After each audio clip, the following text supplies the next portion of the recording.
মা আওয়ামী লীগের আর মেয়ে বিএনপি ছাত্রদলের মারদাঙ্গা নেত্রী। মা ফ্যাসিস্ট আওয়ামী লীগের সময় দেখিয়েছেন ক্ষমতার দাপট, আর মেয়ে পট পরিবর্তনের পর ছাত্রদলের ব্যানারে মেতে উঠেছে জবরদখলে। ছাত্রদলের এই মারদাঙ্গা নেত্রীর মা সৈয়দা নাকলু আক্তার ব্রাহ্মণবাড়িয়া বিজয়নগর উপজেলা মহিলা আওয়ামী লীগের সভাপতি। আওয়ামী লীগের মনোনয়নে উপজেলা ভাইস চেয়ারম্যান ছিলেন। আওয়ামী লীগের সংরক্ষিত মহিলা কোটায় এমপি পদে মনোনয়নও চেয়েছিলেন। তারই মেয়ে নাদিয়া পাঠান পাপন বিএনপির ছাত্র সংগঠন ছাত্রদলের মারদাঙ্গা নেত্রী। জুলাই আগস্টের বিভিন্ন সমাবেশে তাকে লাঠিসোঁটা হাতে নিয়ে মিছিল করতে দেখেছেন অনেকেই।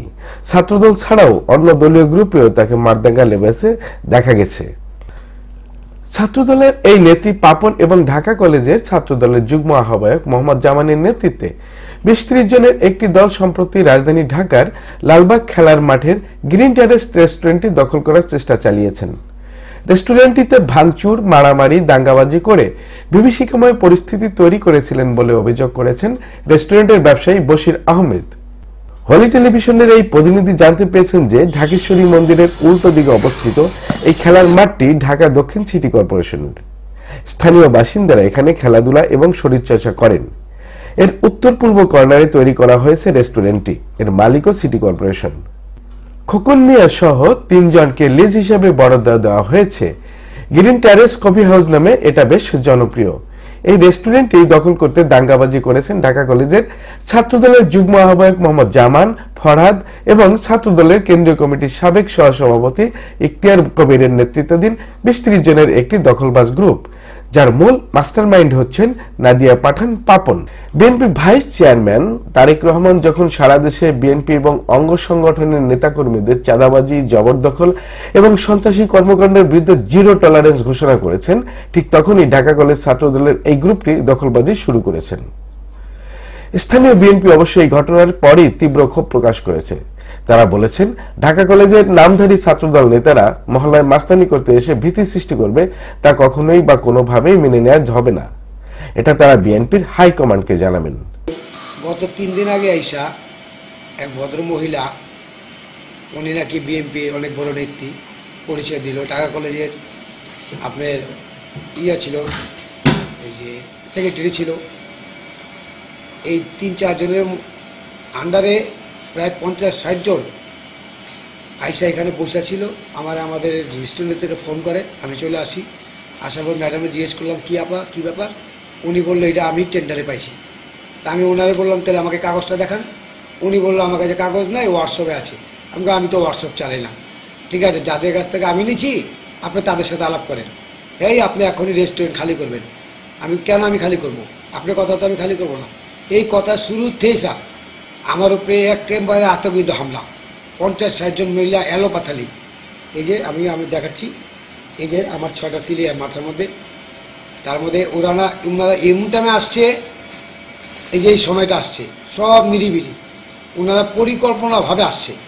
এই ভদ্রমহিলা নাকি নতুন করে টেন্ডার নিয়েছে, কিন্তু এই ভদ্রমহিলা আমাকে কোনো কাগজপত্র দেখাতে পারেনি, বরঞ্চ ওই জোর যুবকভাবে এটা দখল করার চেষ্টা করছে। এটা আমরা প্রতিহত করছি। যদি উনি টেন্ডার পাওয়া থাকে, উনি সিটি কর্পোরেশনের মাধ্যমে এটা খালি করবে, ঠিক না? উনি তো কিছু সন্ত্রাসী গুন্ডা ভাড়া করে আইনা জবরদখল করতে পারে না। এটা সরকারি নিয়ম না। সরকারিভাবে আমাকে নোটিশ দিবে, আমি চলে যাব। আমার কথা হলো এটা। কেন উনি আমার উপরে হামলা করবে?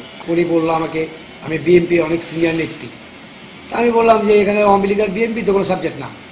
আপনি যদি পায় থাকেন, একজন যদি আনপাবলিক পায়, সেও সরকারিভাবেই নেবে, সিস্টেম আছে। আপনি এখানে পরিচয় দেওয়ার তো কিছু নাই। হ্যাঁ, তারপরে যেহেতু আমি ওনাকে চিনি না, কখনো দেখি নাই, ওনার ব্যাপারে আমি কয়েকজন স্থানীয় বিএনপির ছোটো ভাই আছে, বড়ো ভাই আছে, তাদের সাথে আলোচনা করলাম। তারা বললো, না উনি তো এই কাজটা করতে পারে না, এখানে এসা জবরদখল করতে পারে না। হ্যাঁ, উনি যদি পাওয়া থাকে তাহলে সিটি কর্পোরেশনের মাধ্যমে, নোটিশের মাধ্যমে পাইব নিব। উনি হামলা করে নিব কেন? ঠিক আছে, তুমি এটার বিরুদ্ধে দাঁড়াও, আমরা আছি তোমার সাথে। এখানে বিএনপি অনেক নেতাকর্মীরা আমার সাথে আছে। ঠিক আছে, এর মধ্যে আমি থানায় যাই, ঢাকা মেডিকেল যাই, মেডিকেলে ডাক্তার আমার দেখে, ওনারা পুলিশ কেস লেখার পর আমি থানায় যাই। থানায় যাই, ওসি সাহেব খুব ভদ্র, উনি খুব ভালো। উনি আমার বললো যে, ভাইয়া আপনি মামলা দিতে পারেন, আমার মামলা নিতে কোনো আপত্তি নেই। বশির আহমেদ বলেছেন, তার মামা খোকন সাহেব সহ 3 জন মিলে এই রেস্টুরেন্টটি সিটি কর্পোরেশনের কাছ থেকে বরাদ্দ নিয়েছেন। তাকে রেস্টুরেন্টটি পরিচালনার দায়িত্ব দেওয়া হয়েছে। এখন এটাই জবরদখল করতে এসেছেন ছাত্রদলের এই নেতারা। তিনি অভিযোগ করেছেন, পাপনের নেতৃত্বে ঢাকা কলেজের ছাত্রদলের নেতারা বাহিনী নিয়ে তার উপর আক্রমণ চালিয়েছেন, মাথায় আঘাত করে জখম করেছেন, কর্মচারীদের মারধর করেছেন, রেস্টুরেন্টটি ভাঙচুর করেছেন। তিনি বলেছেন, এখনো তাদের সিটি কর্পোরেশনের বরাদ্দ মেয়াদ রয়েছে। সিটি কর্পোরেশন যদি তাদের বরাদ্দ বাতিল করে তাহলে তিনি চলে যাবেন, কিন্তু তারা তো এটা জবরদখল করতে পারে না, এটা সরকারি সম্পত্তি। দেশে কি এমন অরাজকতা চলতে পারে, এমন প্রশ্ন করেছেন মিস্টার বশির।